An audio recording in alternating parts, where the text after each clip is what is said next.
Dios les bendiga, amados hermanos. Qué bendición poder estar en esta hora aquí con una lección sobre algo que estamos viviendo tan palpable en estos días. Le doy gracias primero a Dios por la bendición de poderme dar esta maravillosa oportunidad y también a mis pastores Ernest y Carmen Portalatín. Gracias por esta hermosa oportunidad. Yo quiero iniciar esta lección con una oración para que sea el Espíritu Santo dirigiéndome para llevar todo lo que nosotros necesitamos y podamos entender con claridad lo que Dios nos quiere enseñar hoy a través de cada una de estas palabras. Señor, yo te doy gracias en esta hora, Padre, porque yo sé que tú estás aquí. Yo sé que tú eres mi ayudador y que tú nos vas a dar la sabiduría que necesitamos, Señor, para desarrollar esta lección de forma linda, Señor. Y tú diriges cada palabra, tú diriges todo lo que aquí se va a decir en el poderoso nombre de Jesús. Amén. Y esta lección va a ser llevada del expositor bíblico, el volumen 7. Y yo he escogido la lección número 14 porque primero es algo que me apasiona y segundo es algo que podemos ver no solamente ya en papel, no solamente ya en la Biblia, sino que lo estamos viendo frente a frente, cada una de las señales cumplidas. La base bíblica para este estudio se encuentra en 1 Corintios 15, del 51 al 54, y en Primera de Tesalonicenses 4, del 13 al 18. Los objetivos para esta lección es, primero, analizar la doctrina bíblica del arrebatamiento de la iglesia. El segundo, valorar la actitud del creyente frente a la verdad del arrebatamiento de los santos. Y el tercero, desarrollar una conducta acorde a las señales visibles del arrebatamiento. También tenemos como pensamiento central, los hijos de Dios debemos saber que Cristo puede aparecer en cualquier momento para arrebatar a su iglesia. Y es nuestra responsabilidad prepararnos para irnos con Él.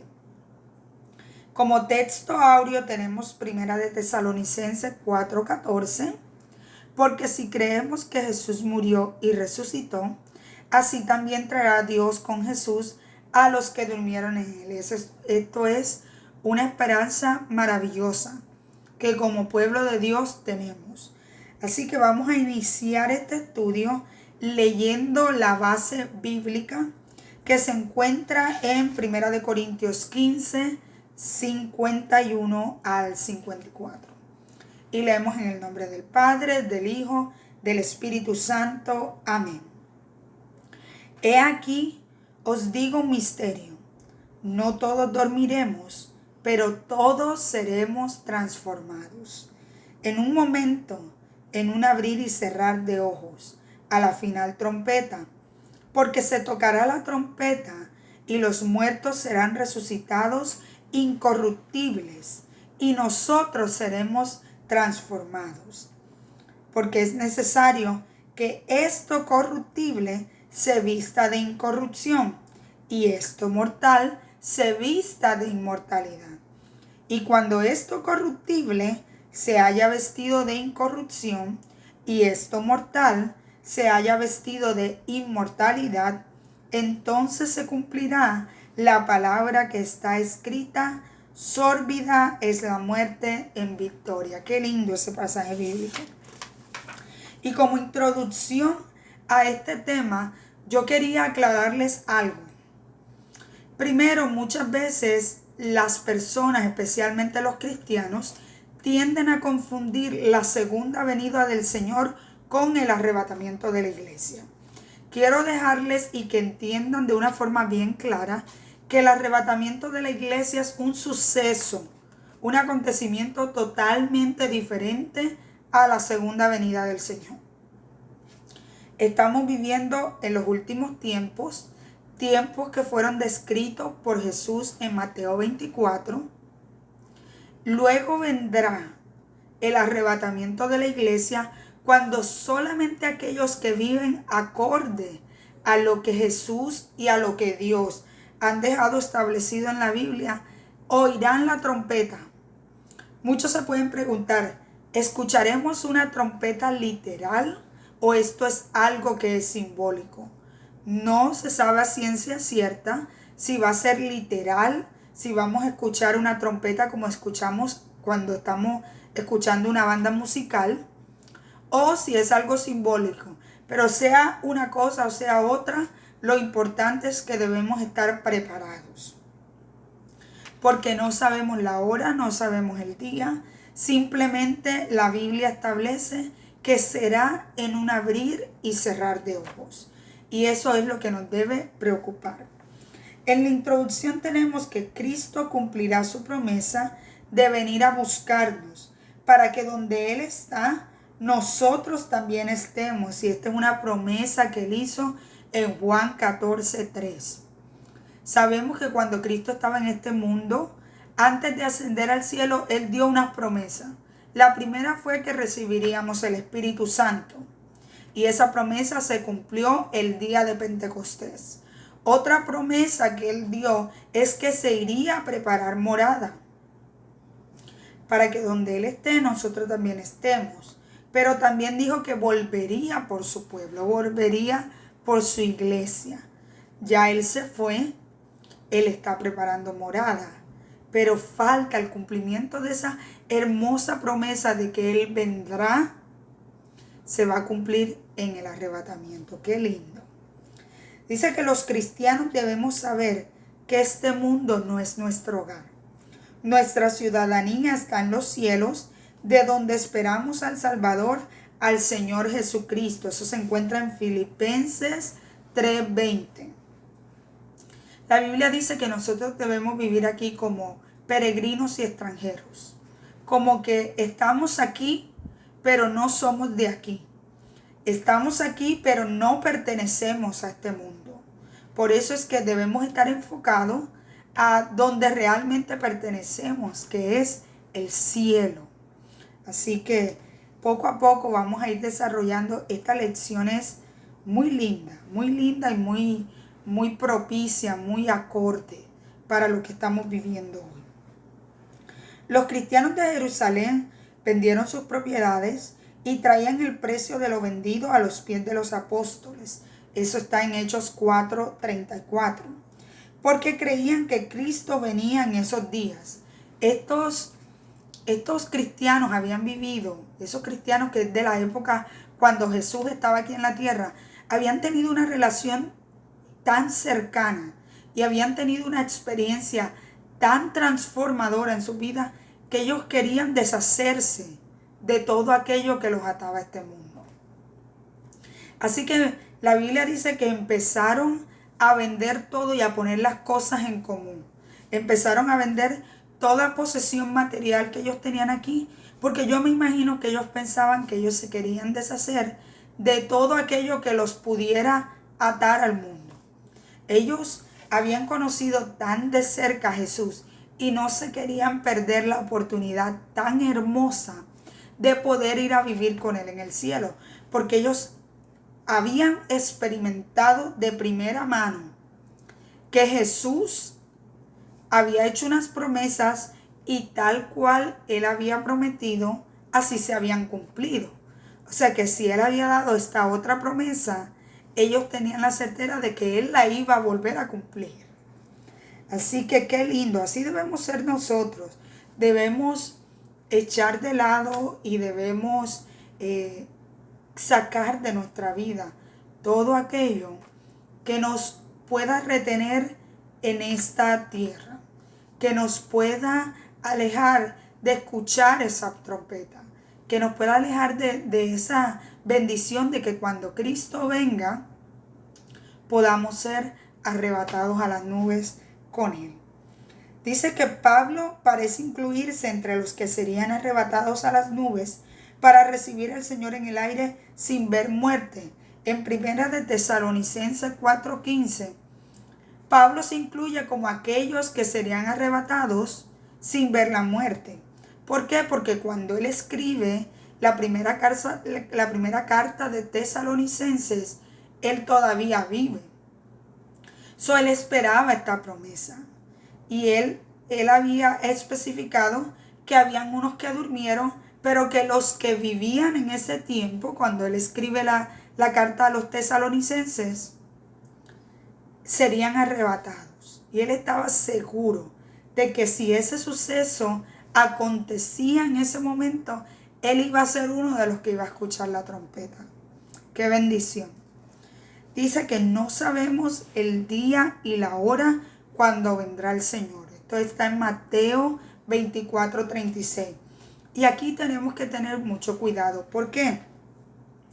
Porque en estos últimos días se han levantado muchas personas, falsos profetas, falsos evangelistas, falsos siervos del Señor, que dicen y quieren poner fecha a la venida de Cristo, al arrebatamiento de la iglesia. Y he escuchado muchos que dicen es en el 2020, es en octubre, es antes de que se acabe noviembre, es antes del 30 de tal mes. Eso es totalmente falso. La Biblia nos dice que ni aun los ángeles del cielo saben el día ni la hora en la que esto va a suceder. Lo que sí nos dice la Biblia es que estarán dos durmiendo, uno será llevado, el otro será dejado. Estarán dos moliendo, uno será tomado, el otro será dejado. O sea que, y también nos dice que va a ser que Jesús vendrá como ladrón en la noche. Que va a ser tan rápido, va a ser así, en un abrir y cerrar de ojos. Esto no nos puede tomar por sorpresa. Tenemos que vivir todos los días y cada minuto listos para este arrebatamiento. Dice, pero el tener esta esperanza viva influye en la necesaria purificación espiritual. Eso está o de acuerdo a 1 de Juan 3:3. Tenemos que vivir purificando nuestras vidas todos los días. Esto es un trabajo diario. Esto no es un día sí, un día no. No, esto es diario porque en cualquier momento la trompeta puede sonar. Mire qué cosa tan hermosa. Empezamos el desarrollo del estudio y la primera parte se refiere a la transformación de los santos en el arrebatamiento. Yo les voy a explicar ahora mismo nuestro cuerpo,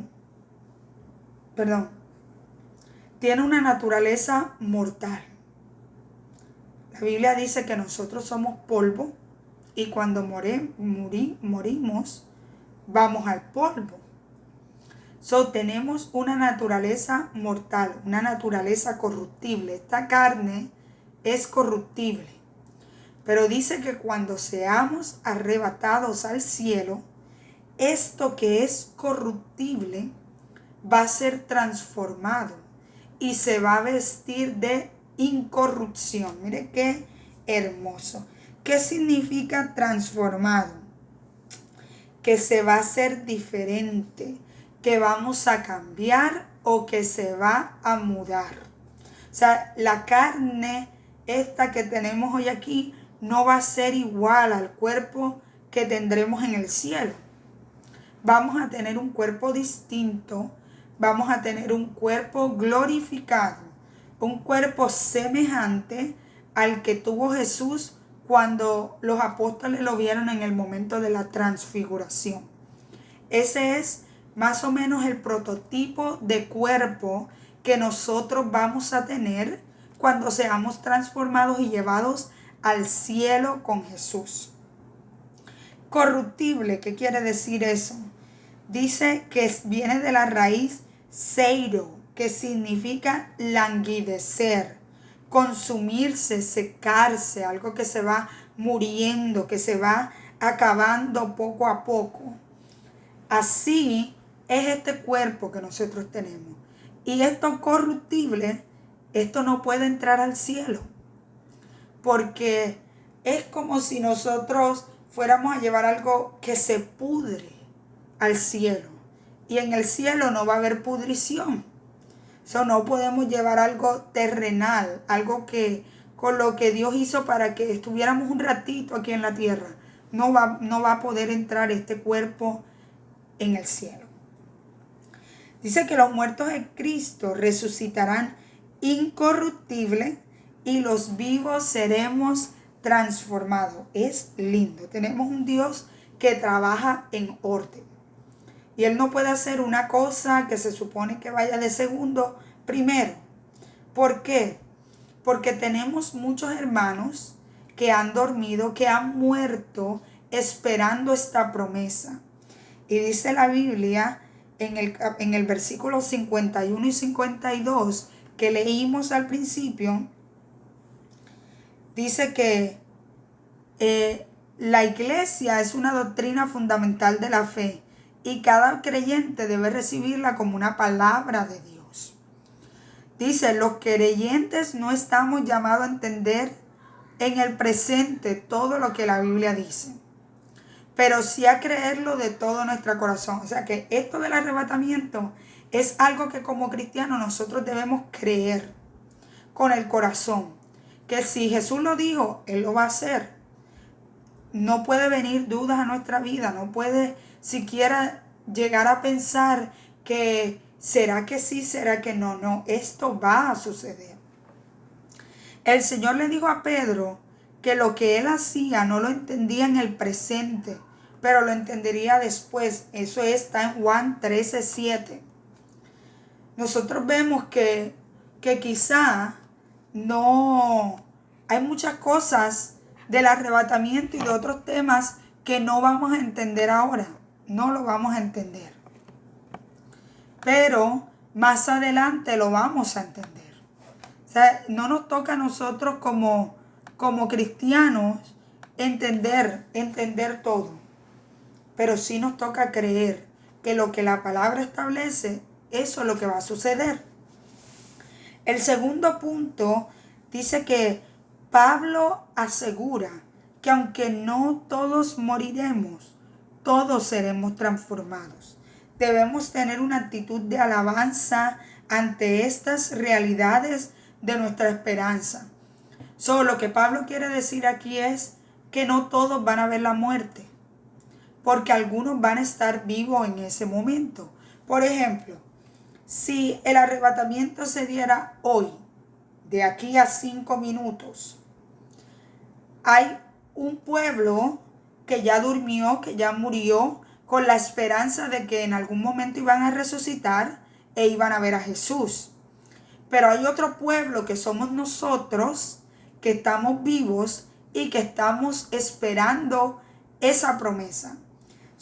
Todos aquellos que ya durmieron y que murieron van a ser cambiados de esa naturaleza corruptible a una naturaleza incorruptible. Pero nosotros que no hemos muerto vamos a ser transformados en un cuerpo glorioso y un cuerpo celestial. Son dos procesos distintos, pero que al final llevan a lo mismo. No corrupción, todo incorrupción y algo nuevo que Jesús va a hacer con todos allá en el cielo. ¡Qué hermoso! Dice que el arrebatamiento ocurrirá de forma súbita, en un momento, en un abrir y cerrar de ojos. Eso será como un relámpago, que uno de momento lo ve y a los pocos segundos ya no lo ve. Así va a ser el arrebatamiento. Dice que serán abiertos nuestros ojos para ver a Cristo. E inmediatamente, miren qué cosa tan hermosa, e inmediatamente se cerrarán a las memorias del dolor de esta vida terrenal. Eso lo que nos quiere decir es que no solamente nuestro cuerpo, sino nuestra mente también va a ser transformada. Todo dolor, todas aquellas cosas que quizá de niños, de jóvenes, aún de adultos hemos vivido, todo eso va a ser transformado. Porque tendremos un cuerpo nuevo, una mente nueva, transformada, renovada. Esto terrenal va a pasar. También se nos dice que tendrá lugar a la final trompeta. Esta trompeta es conocida como la trompeta de Dios. Eso es con una voz de mando. Una trompeta que eso va a estremecer nuestras almas cuando la escuchemos. Y lo único que nuestra alma va a hacer es simplemente elevarse al cielo para encontrarnos, con nuestro Salvador. Qué lindo. Pablo dice que los hermanos resucitados se levantarán incorruptibles. Esos son todos los que murieron. O sea, sin señal alguna de desgaste o corrupción. Hay muchas veces, muchas personas que testifican. La Biblia así no lo dice, pero yo voy a compartir el testimonio de muchas personas que así lo han experimentado. Dicen que cuando Dios les revela familiares o Dios les permite tener experiencias con familiares que han fallecido, no física, pero en sueños tal vez, ven a las personas, tienden a ver a las personas jóvenes. No le puedo asegurar que nosotros vamos a vernos de 15, de 20, de 10, de 30 años, no sé. Pero sí sé que va a ser un cuerpo que no va a sentir dolor, va a ser un cuerpo que no va a sentir tristeza, no va a haber enfermedad, va a ser algo maravilloso. Esa es parte de la promesa que nosotros hemos recibido. Es más, la Biblia establece que no habrá más llanto, no habrá más dolor, que toda lágrima de nuestros ojos va a ser enjugada. O sea que va a ser algo muy hermoso. Aclara también que en el mismo acto los creyentes vivos seremos transformados. O sea que esto es algo que va a pasar simultáneo, casi simultáneo. Los muertos en Cristo resucitarán primero y todos los que hemos quedado aquí seremos transformados y nos reuniremos en las nubes. La redención de nuestro cuerpo la podemos ver en Romanos 8:23. En el arrebatamiento, otro de los puntos de la lección, dice que en el arrebatamiento la muerte será sórbida en victoria. En Pablo enseña en el capítulo 15, el versículo 53 y 54, que es donde se basa la lección en Primera de Corintios, que las características de nuestro cuerpo en esta esfera terrenal, primero él lo llama corruptible. Esto es un cuerpo que se pudre, que se daña, que tiene enfermedad, que le da dolor, que le da tantas cosas. Y luego también lo llaman mortal. Es mortal porque nosotros no somos eternos. Aquí en la tierra no somos eternos, somos mortales. Quiere decir que en algún momento todos nosotros, si Cristo no viene antes, moriremos. Dicha corrupción y mortalidad fueron consecuencias del pecado original. Al principio, cuando Dios creó al hombre, el plan de Dios no era que el hombre muriera. El plan de Dios era que el hombre fuera eterno. O sea, él no tenía el plan de que sufriríamos, tendríamos enfermedades, tendríamos dolor. No. Y la prueba de eso es que cuando nosotros leemos las Escrituras, los primeros hombres que habitaron la tierra duraban muchos años, muchos. 300, 200, 100 algo de años, 600. Quiere decir que eso es una pequeña muestra de la eternidad que Dios tenía preparado para el ser humano desde el principio. Pero ¿cuándo todo eso cambió? Cuando Adán pecó. Cuando Adán pecó, se le abrió la puerta al pecado, a Satanás. Entonces todo ese plan que Dios tenía fue cambiado. Fue cambiado porque al abrirle la puerta al pecado, entonces este cuerpo que se supone que al principio era inmortal, pasó a ser mortal. Así que todo cambió. Desde que Adán pecó, está establecido para los hombres que mueran una vez. O sea, todos vivimos, morimos y no hay más levantarse y morir otra vez. No. Volveremos a resucitar solamente cuando sea el arrebatamiento de la iglesia. Cuando Cristo nos llame. No antes, no después. Solo en ese momento. Y esto lo establece Hebreos 9:27. Al saber esto, debemos tomar una actitud de humildad y considerarnos peregrinos en este mundo. Como ya les había dicho, somos peregrinos y extranjeros. Nuestra ciudadanía no está aquí, está en los cielos.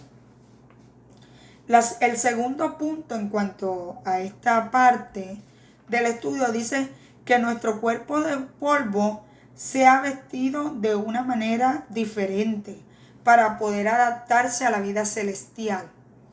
No vamos a poder entrar con este cuerpo. Imaginemos esto por un momento. Que Dios nos transforme el cuerpo y nosotros allá en el cielo con dolor de rodilla, con dolor de cabeza, con dolor de espalda. Esto no puede ir para allá. Definitivamente no. Es necesario que Dios nos dé un cuerpo vestido de incorrupción, un cuerpo perfecto e inmortalidad. Eso es precioso. O sea, esto va a ser algo inimaginable. El ser humano no se puede imaginar esto que Dios está diciendo aquí, que Jesús dejó escrito en esta palabra. Esto es algo que solamente vamos a poder experimentar y saber realmente cómo es cuando pase. Pero por el momento es solamente una vana idea de lo que aquí está escrito. Dice que por tanto tenemos en el cuerpo de resurrección de Cristo un buen ejemplo de cómo será esta vestidura que Dios dará a nuestros cuerpos en el arrebatamiento de la iglesia. Cuando la Biblia habla de que Jesús resucitó, Él tenía un cuerpo distinto, pero también podía comer, porque la Biblia dice que Él compartió comiendo con algunos de los apóstoles. Quiere decir que en el cielo aparentemente vamos a tener, y habla la Biblia de una boda, de una gran cena. O sea que ese cuerpo también va a poder comer.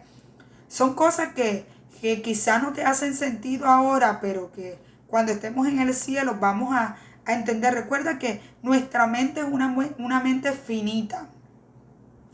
Una mente que Dios nos revela exactamente lo que es necesario que sepamos. Lo que no, pues lo entenderemos después. Y como decíamos al principio, no vamos a entender todo. Hay cosas que simplemente las tenemos que creer por fe.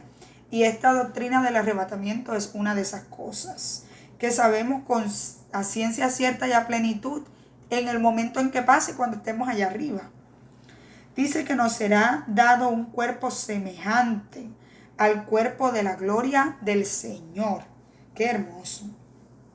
Y como punto 3, dice que nadie sabe el día y la hora en que este evento tendrá lugar. Pero lo más importante es estar espiritualmente preparado. Ya eso lo tocamos. En el momento del arrebatamiento de la iglesia será cumplida aquella palabra que estaba profetizada, que la muerte sería sórbida en victoria. O sea que al final todos los que creamos en Cristo vamos a obtener una victoria poderosa. Vamos a tener una victoria grande en el Señor. Vamos a poder palpar todo eso que durante tantos años hemos estado esperando, porque miren, nuestro objetivo aquí en la tierra y como creyentes no debe ser tener un ministerio grande. Si Dios le place que tengamos un ministerio grande, amén. No debe ser tener una iglesia, una mega iglesia, amén. Si a Dios le place que tengamos una mega iglesia. Pero el objetivo y la meta principal de todo cristiano debe ser alcanzar la salvación. Tener la oportunidad de poder escuchar esa trompeta el día del arrebatamiento. Y no solamente nosotros, sino nuestra familia, nuestros hijos, nuestras madres, hermanos, los hermanos de la iglesia. todos. Eso debe ser nuestro principal enfoque, nuestra meta. La segunda parte del estudio dice que la doctrina del arrebatamiento sirve de consolación. La Biblia dice que no ignoréis. Ignorar implica desconocer por algún desagrado. También nos dice que no os entristezcáis. Quiere decir que no nos aflijamos, no nos angustiemos, no contristemos nuestro corazón. Tal vez porque hay molestia o hay dolor en él. Dice que la ignorancia, el punto A, sobre la resurrección de los santos trae tristeza. Y esto se refiere específicamente cuando perdemos a algún familiar. Cuando nosotros perdemos a algún familiar como seres humanos que somos, vamos a sentir tristeza. Eso es algo inevitable. Pero aquellos que estamos en el Señor, aquellos que conocemos a Cristo, esta doctrina del arrebatamiento nos debe dar una esperanza. Una esperanza de que en Cristo nosotros tenemos salvación. Y que si nuestra familia, que ya partió con el Señor, que murió en Cristo, es bien importante, que debió haber muerto en Cristo, lo volveremos a ver. Yo no te puedo decir que los vamos a conocer como nos conocemos aquí en la tierra, porque como ya dije, aún nuestra mente va a ser transformada. Todo nuestro ser, toda nuestra corrupción, todo esto que se corrompe y que es corruptible, va a ser transformado. Pero sí los vamos a volver a ver. Qué hermoso. Dice, en Cristo tenemos una salvación cuyo provecho trasciende a la muerte del cuerpo físico. O sea, esto va más allá de la muerte. Esto es eterno. Al decir que no quiere que los hermanos ignoren acerca de los que duermen, Pablo nos está queriendo decir que hay una esperanza aún para aquellos que ya murieron, aún antes de que el Señor viniera a la tierra. O sea, esta es una esperanza y es una promesa que alcanza desde Abel, que fue el primero que murió, hasta los que mueran y hayan muerto hasta el día de hoy. Qué hermoso, ¿verdad? Es algo que no podemos entender, que trasciende eras, que trasciende años, que trasciende generaciones, que hace más de 2000 años Jesús vino al mundo y todavía esa promesa sigue viva para nosotros. Qué lindo. Dice que ellos quizás creían que si los hermanos morían sin haber visto la venida del Señor, se habían perdido el vivir con Cristo en el